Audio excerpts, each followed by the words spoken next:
제7년에 여호야다가 용기를 내어 백부장 곧 여로함의 아들 아사랴와 여호하난의 아들 이스마엘과 오벳의 아들 아사랴와 아다야의 아들 마아세야와 시그리의 아들 엘리사밧 등과 더불어 언약을 세우매 그들이 유다를 두루 다니며 유다 모든 고을에서 레위 사람들과 이스라엘 족장들을 모아 예루살렘에 이른지라. 온 회중이 하나님의 전에서 왕과 언약을 세우매 여호야다가 무리에게 이르되 여호와께서 다윗의 자손에게 대하여 말씀하신 대로 왕자가 즉위하여야 할지니 이제 너희는 이와 같이 행하라. 너희 제사장들과 레위 사람들 곧 안식일에 당번인 자들의 3분의 1은 문을 지키고 3분의 1은 왕궁에 있고 3분의 1은 기초문에 있고 백성들은 여호와의 전 뜰에 있을지라. 제사장들과 수종드는 레위 사람들은 거룩한즉 여호와의 전에 들어오려니와 그 외에 다른 사람은 들어오지 못할 것이니 모든 백성은 여호와께 지켜야 할 바를 지킬지며 레위 사람들은 각각 손에 무기를 잡고 왕을 호위하며 다른 사람이 성전에 들어오거든 죽이고 왕이 출입할 때 경호할지니라. 레위 사람들과 모든 유다 사람들이 제사장 여호야다가 명령한 모든 것을 준행하여 각기 수하의 안식일에 당번인 자와 안식일에 비번인 자들을 거느리고 있었으니 이는 제사장 여호야다가 비번인 자들을 보내지 아니함이더라. 제사장 여호야다가 하나님의 전 안에 있는 다윗 왕의 창과 큰 방패와 작은 방패를 백부장들에게 주고 또 백성들에게 각각 손에 무기를 잡고 왕을 호위하되 성전 오른쪽에서부터 성전 왼쪽까지 제단과 성전 곁에 서게 하고 무리가 왕자를 인도해내어 면류관을 씌우며 율법책을 주고 세워 왕으로 삼을세. 여호야다와 그의 아들들이 그에게 기름을 붓고 이르기를 왕이여 만세수를 누리소서. 아달랴가 백성들이 뛰며 왕을 찬송하는 소리를 듣고 여호와의 전에 들어가서 백성에게 이르러 보매 왕이 성전 문기둥 곁에 섰고 지휘관들과 나팔수들이 왕의 곁에 모셔 서 있으며 그 땅의 모든 백성들이 즐거워하여 나팔을 불며 노래하는 자들은 주악하며 찬송을 인도하는지라. 이에 아달랴가 그의 옷을 찢으며 외치되 반역이로다, 반역이로다 하매 제사장 여호야다가 군대를 거느린 백부장들을 불러내어 이르되 반열 밖으로 몰아내라. 그를 따르는 자는 칼로 죽이라. 하니 제사장의 이 말은 여호와의 전에서는 그를 죽이지 말라 함이라. 이에 무리가 그에게 길을 열어주고 그가 왕궁 말문 어귀에 이를 때에 거기서 죽였더라. 샬롬, 여러분 반갑습니다. 오늘도 큐티로 기막힌 하루를 여는 5월 18일 화요일 새벽 큐티 시간입니다. 오늘 하나님께서 우리에게 허락하신 본문은 역대하 23장 1절부터 15절 말씀입니다. 오늘은 남유다의 7대 왕이면서 유일한 여왕이었던 악녀 아달랴의 정권의 마지막 모습이 소개되고 있습니다. 아달랴는 바로 아합과 이세벨의 딸이었습니다. 그녀의 엄마도 참 악했지만 딸이었던 아달랴는 엄마보다 더 셌습니다. 아달랴는 여호람과 결혼하여 유다의 왕비가 되어 아들이었던 아하시야가 왕이 되는 모습을 지켜보았고 그 아들이 죽게 되자 스스로 왕이 되려고 유다 왕국의 씨를 말리기 위해 72명이나 되는 왕족들을 잔혹하게 학살한 여인이었습니다. 유다를 6년 동안 다스렸던 그녀의 왕권 시기는 그야말로 암흑기와 같은 시간을 유다는 보내야 했습니다. 이미 여호람 때와 아하시야, 아달랴를 비롯해 3대에 걸쳐서 약 15년에서 16년은 이미 다윗 왕조가 어둠으로 사라지는 것 같은 비참한 시간들이었습니다. 하지만 살아계신 하나님께서는 칠흑 같은 다윗 왕조의 역사에 제사장 여호야다를 준비하고 계셨습니다. 여호야다는 왕권의 회복을 도모한 사람이었습니다. 난세는 영웅을 부르고 시대는 영웅을 만든다는 말도 있습니다. 서서히 빛을 잃어가고 있던 이 시기에 빛의 기운이 감도는 배경을 묘사하고 있는 것 같다는 생각을 하게 하는 본문입니다. 1절 말씀에 보니까요. 제7년에 여호야다가 용기를 내었다고 합니다. 아달랴가 유다를 다스리던 7년째를 말하죠. 여호야다는 왕자 요아스와 함께 숨어 지내는 동안 아마도 오늘 이날을 준비하면서 하루도 쉬지 않고 이날을 계획했을 것입니다. 이 용기를 내는 오늘을 위해 여호야다는 6년을 숨지기고 묶여 있었습니다. 그리고 이 용기를 낼 수 있었던 것은 암흑기에 동시대를 살고 있었지만 그래도 결코 어둠에 빼앗기지 않았던 남은 자들이 있었기 때문입니다. 여호야다가 용기를 내었을 때 이 용기에 준하는 공동체가 여호야다 주변에 가득했음을 보여줍니다.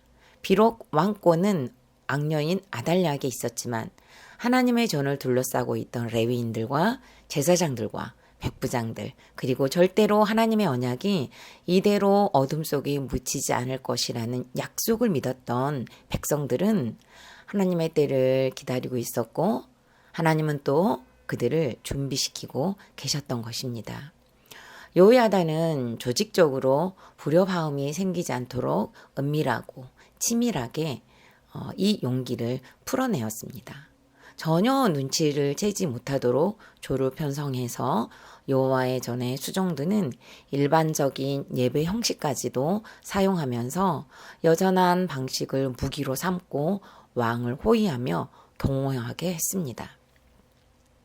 1절부터 8절까지의 본문을 간단하게 말하자면 평범함이 비범함의 효과를 부르는 나비 효과와도 같은 숨은 내공을 말해줍니다. 비록 영적으로도 암흑기였지만 이렇게 엄청난 일을 추진하고 있는 것을 아달랴의 측근들은 그 어느 누구도 눈치를 채지 못했다는 것은 그만큼 이들의 일상이 변화가 없었다는 것을 말합니다. 날마다 여호와의 전에서 수종드는 일상의 연속이었다는 것이죠. 그리고 이 여전한 방식의 일상에 용기를 내어 언약을 세우게 되니 회복의 빛이 동이 트게 되었습니다. 저는 결혼하여 15년 동안 자발적 가장에 대해 가정경제를 책임지며 살았습니다. 어느 날 교육자 나눔 시간에 목사님께서 전도사님의 가정은 질서가 어긋나 있다고 하시면서 경제적인 것에도 영적인 것에서도 질서가 어긋나 있으니 힘들겠지만 직장을 그만두시라는 처방을 주셨습니다. 아무것도 준비되어진 것이 없고 현재가 날마다 마이너스 생활비인데 그래도 목사님의 처방에 올소이다가 되어 그 처방에 순종할 수 있었던 것은 바로 우리들 교회 공동체들의 수많은 간증들이었습니다. 하나님께서는 다른 여건으로 저를 몰아붙이는 것도 있었지만 그래도 용기를 낼 수 있었던 것은 우리들 교회 목장에서 이루어지고 있는 처방이었습니다. 그 당시 저희 교회에서는 구체적인 처방들이 많이 쌓여있지 않은 연약한 상태였습니다. 그럼에도 불구하고 목사님께서도 저에게 담대하게 가정의 질서를 위해 직장을 그만두라는 처방을 할 수 있었던 용기 역시 하나님께서 허락하신 우리들 교회 공동체의 역할이 매우 컸다고 저는 생각합니다. 일을 그만둔다고 남편과 아이들에게 말을 했을 때 남편은 시간을 더 달라고 하면서 이것부터가 당신은 나를 무시하는 행동이라고 다그치기도 했지만 남편이 남편의 자리에 설 수 있도록 돕지 못한 것이 너무 회개가 되었기에 앞이 보이지 않는 길을 걸어온 지 5년 차가 넘어가고 있습니다. 그날 그 처방은 저희 가정의 어긋난 질서를 다시 세우는 분기점이 되는 날이었습니다. 용기를 낼 수 있도록 수많은 약재료를 주신 김양재 목사님을 비롯한 우리들 교회 공동체 여러분께 진심으로 이 유튜브를 통해 감사를 드립니다. 김양재 목사님 감사합니다. 그리고 우리들 교회에서 많은 간증으로 약재료를 풀어놓으신 집사님들 감사드립니다. 여러분들의 간증이 저에게 용기를 내게 했고 저희 가정을 살렸습니다. 질문해 보겠습니다. 여러분이 지금 용기를 내어야 할 영역은 어디입니까? 이 용기가 날마다 여전한 방식으로 큐티하는 평범한 일상에서 온다는 비밀을 알고 있습니까? 용기는 하루아침에 일어나는 뻥튀기가 아닙니다. 큐티하는 오늘이 용기의 시작입니다. 자, 이제 9절부터 11절까지의 말씀은 고뇌 계보가 이어지는 장면이 소개되고 있습니다. 학살로 왕위를 빼앗은 아달랴와는 달리 여호야다는 군사적 충돌 없이 성전에서 요아스의 즉위식을 거행합니다. 끊어질 뻔한 다윗 왕조의 계보가 이어지고 회복되면서 예수 그리스도의 계보를 향하는 순간이죠. 여호야다는 성전에 있는 창과 큰 방패와 작은 방패를 나누어 줍니다. 이렇게 무기를 들고 호위하는 것은 전쟁의 의미보다는 왕을 호위하고자 하는 것이 목적이었고, 백성들에게도 각각 손에 무기를 잡도록 하는 것 역시 왕을 호위하도록 하는 것이었습니다. 백부장들은 그 옛날 다윗 왕이 전쟁에서 획득하고 하나님께 드렸던 전리품을 손에 들고 그 당시 치열하게 전투에 임했던 다윗 왕을 생각했을 것입니다. 그때 그 전투에서의 용맹스러운 그 긴장감을 이 백부장들은 느꼈을 것이라는 생각이 들어요. 어리디 어린 8살밖에 되지 않는 요아스 왕자를 호위하는 백성들의 마음에는 다윗 왕의 기상으로 또 다른 그 시대의 다윗을 보고 있었을 것입니다. 그러기에 이들의 두 손과 발에, 그리고 이들은 왕조를 정통을 잇고자 하는 사명이 멈춰지지 않을 것으로 생각이 되어집니다. 그리고 이들은 지금 사실 목숨을 걸고 떨리는 자신의 심장 소리를 들으면서 왕에게 면류관을 씌우고 드디어 율법책을 주고 기름을 붓고 왕을 세웠습니다. 왕이여 만세수를 하옵소서라는 백성들의 탄성은 그야말로 우리나라의 광복절과 버금가는 순간이지 않을까요? 질문해 보겠습니다. 여러분은 무엇을 손에 쥘 때 설레는 증상으로 심장이 떨립니까? 무엇을 볼 때 입꼬리가 저절로 올라갑니까? 구원과 관련이 있는지 묵상해 보시기 바랍니다. 이제 요아스의 되관을 마치고 나니 백성들이 기뻐서 뛰고 나팔을 불며 노래하고 찬송한 소리가 하늘을 찌릅니다. 이 잔치 소리가 거침없이 아달랴에게까지 들렸죠. 이제 다윗 왕조가 정통으로 세워졌으니 이제 백성들은 무서울 것이 없는 거예요. 그동안 숨죽이고 있었던 만큼 기쁜 것입니다. 어둠에서 처절했던 시간이 있었기에 새벽을 맞는 기쁨이 더한 것과 마찬가지입니다. 아달랴가 성전에 들어가서 어린 왕자가 앉아있는 것을 보고 얼마나 놀랐을까요? 놀라고 당혹스럽고 불안했을 것입니다. 비록 나이는 어리지만 당당히 왕의 모습으로 앉아있는 8살 요아스와 아달랴가 상대적으로 비교되지 않나요? 이렇게 죄의 싹슨 사망의 모습으로 드러나고 맙니다. 그리고 여호야다는 마지막까지 신중함을 잃지 않고 길을 열어서 아달랴를 밖으로 몰아내고 왕궁 말문 어귀에 이를 때에 아달랴를 죽입니다. 그녀가 반역이로다 하고 외쳤지만 그 어떤 이도 이 아달랴의 말에 호응을 해주는 이가 없었습니다. 학살을 입살무며 왕권을 차지하고 포악한 모습으로 나라를 다스렸던 아달랴는 이렇게 최후를 맞았습니다. 회개가 없는 인생의 끝을 오늘 우리는 보았습니다.